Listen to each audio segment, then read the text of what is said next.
குட்டி குட்டி ரோஸ்லாம் எனக்கு பிடிக்கும்னு ஹஸ்பண்ட் வாங்கி ஃப்ரிட்ஜில் வச்சுருந்தாங்க. நான் இன்றைக்கி தலை பின்னி பூ வச்சு சாமி கும்பிட்டுட்டு சமைக்க ஆரம்பிச்சிட்டேன். இருந்த வெஜ்ஜீஸ்லாம் போட்டு இப்படி ஒரு பொரியல் பண்ணேன். முள்ளங்கி சாம்பார், ப்ரோட்டீனுக்கு சோயா. என்னோடய மீ டைம் சம்டைம்ஸ் பார்த்திங்கன்னா என்னோட டைரி எடுத்து வச்சுட்டு காஃபி போட்டுட்டு 1 மணி நேரம் 2 மணி நேரம் உட்காந்துருவேன். இயர்லேயே டைரி வாங்கிடுவேன். நெக்ஸ்ட் இயர் என்னென்ன பண்ணணும் அதெல்லாம் எழுதி வைப்பேன். கணக்கு வழக்கு பார்ப்பேன். ஸ்டிக்கர்ஸ்லாம் இருந்துச்சு அப்படின்னா இந்த மாதிரி ஏதோ ஒன்று பண்ணுவேன். ப்ரெக்னன்சி பாசிட்டிவ் வந்தப்போ இப்படி தான் ஏதோ ஒன்று பண்ணிகிட்ருப்பேன். சும்மா காட்டுறேன் உங்களுக்கு. ஆல்ரெடி லாங் வீடியோவே நம்ம சேனலில் போட்டிருக்கேன்.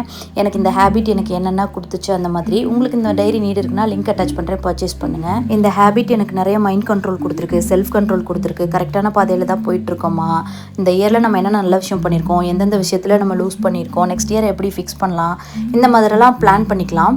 அண்ட் செடி வாங்கிட்டு வந்திருந்தாங்க என் ஹஸ்பண்ட். அப்புறம் பழைய வாட்ச் ஓடாமல் நின்று போச்சு. இந்த புது வாட்ச் பேட்டரி போட்டிருந்தோம். நியூ இயர் டைம் இந்த பழசாக இருக்கிறது தேவையில்லாததெல்லாம் டிஸ்போஸ் பண்ணிவிட்டு நியூவாக ஆட் ஆன் பண்ணோன்னா ஃப்ரெஷ்ஷாக இருக்கும், பாசிட்டிவாக ஃபீல் ஆகும். அப்புறம் என் ஹஸ்பண்ட்க்கு இயர் அண்ட் கிஃப்ட்டாக அவங்க ரொம்ப நாள் ஆசைப்பட்ட பிளெண்டர் வாங்கி கொடுத்துருந்தேன்.